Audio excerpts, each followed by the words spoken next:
یو کس تپوس کړی دی چې زه د لاهور اجتماع ته تللی وم، هلته کې ما قسم غلاګانې وکړي، لکه ریوړۍ مې غلا کړې، میټیانې مې غلا کړي دي، بسکټ مې غلا کړي دي. اوس ډېر زیر خفه یم او زه ډېر شرمنده یم. زه اوس څه وکړم؟ نه ته مالک ته دا څیزونه ورسو یا د هغې پیسې چې دی هغه خوړلي دا ورسو. بیا په داسې ځای کې غلا کول، غلا ځان ته حرامه ده، او په داسې نیک ځای کې چې نیکان خلک وي هلته د هغې وبال نور هم سخت شي.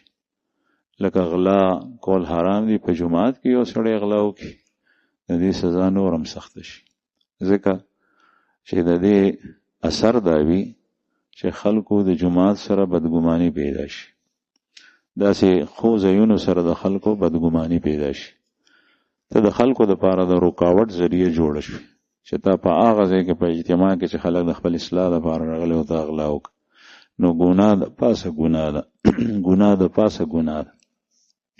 د دې نه یو خو توبه وباسه، او بل چې چا مال دی نو هغه ته د هغې قیمت ورسو چې څوک دي ورته ورکړه او داسې وکړه.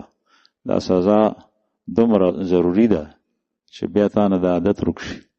او که چېرې داسې هم نشي کولی نو بیا چې د څومره پیسو مال دی هغه چا فقیر او مسکین ته ورکړه، او الله جل شانه وغواړه چې یا الله زما غاړه خلاصه کړي.